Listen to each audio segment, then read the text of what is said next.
میں نے کمایا ہے, میں نے محنت کی ہے, میں نے جناب بڑا کمپیوٹر کا کورس کیا جب جا کے پیسے بنے, میں نے فلاں یونیورسٹی کی ڈگری لی ہے نا تب جا کے 2 لاکھ روپے کی نوکری ملی ہے, ارے میں نے کتنے سال کاریگر کے ساتھ بیٹھ کر کام سیکھا ہے تب جا کے میرا یہ کارخانہ بنا ہے. یہی ہم کہتے ہیں نا, کاش ہمارا یہ ذہن بن جائے کہ جو کچھ میرے پاس ہے وہ میرا نہیں ہے, میرے رب نے دیا ہے, یہ اللہ کی عطا ہے, وہ جب چاہے واپس لے سکتا ہے.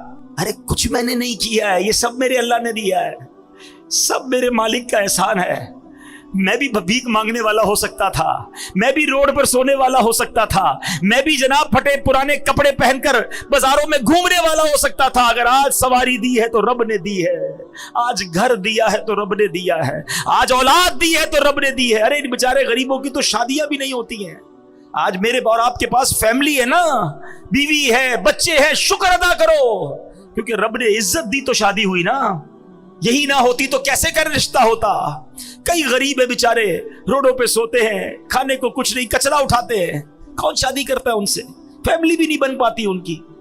تو میں نے ایسا کیا کمال کیا کہ اللہ نے مجھے اتنا کچھ دے دیا اور پھر بھی میں شکوہ کروں, پھر بھی میں شکایت کروں, پھر بھی میں کہوں کہ میرے پاس کچھ نہیں, میں پیچھے رہ گیا.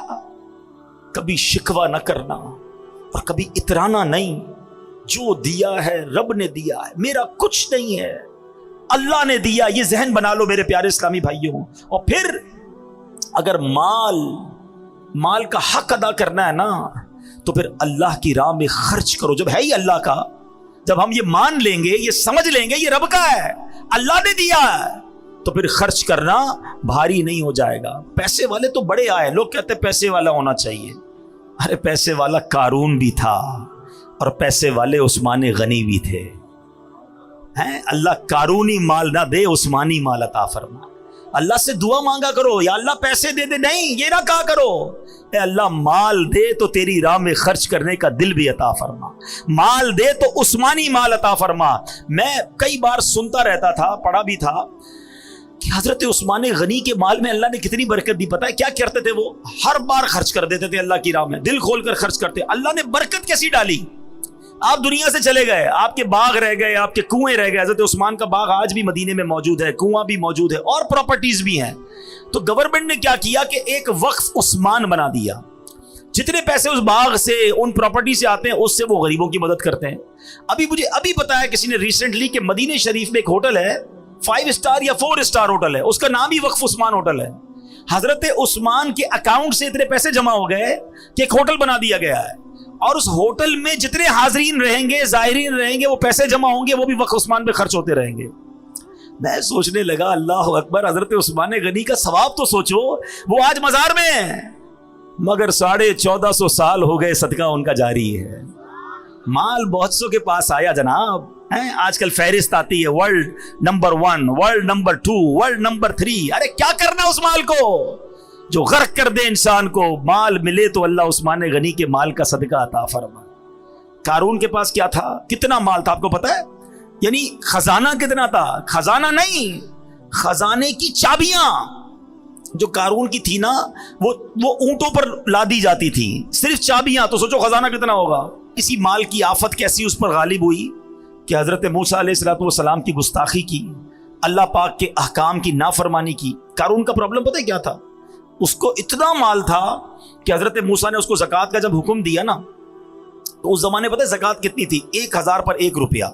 آج کتنی؟ 100 پر 2.5 روپے نا, اگر وہ پورا سال گزر جائے. پھر اس زمانے میں 1000 پر 1 روپیہ تھی, بہت تھوڑی زکوٰۃ تھی. مگر اس کی وہ 1000 پر 1 روپیہ کو جب اس نے کیلکولیٹ کیا نا, تو وہ اس زمانے کے اربوں روپے بن گئے. وہ کہتا ہے اتنے سارے زکوٰۃ میں کیسے دے دوں, میرا مال کم ہو جائے گا. اللہ اکبر. اللہ سے ایک اور دعا کیا کرو, میں تو کرتا ہوں, سمجھ آئے تو آمین کہہ دینا, کہ اللہ وہ مال مت دینا جس کی زکوٰۃ بھاری پڑ جائے, مال وہ دینا جس کی زکوٰۃ دل سے دینے کا شوق پیدا ہو جائے. کیا کرنا ہے ایسے مال کو کہ مال اتنا ہو گیا, اوئے ہوئے ہوئے اب کروڑوں روپے زکوٰۃ دینی پڑے گی. ارے تجھے اللہ نے اربوں دیے ہیں تب کروڑوں بن رہے نا. اللہ مال دے تو خرچ کرنے کا لطف بھی عطا فرمائے. خوش نصیب پتہ ہے کون ہے؟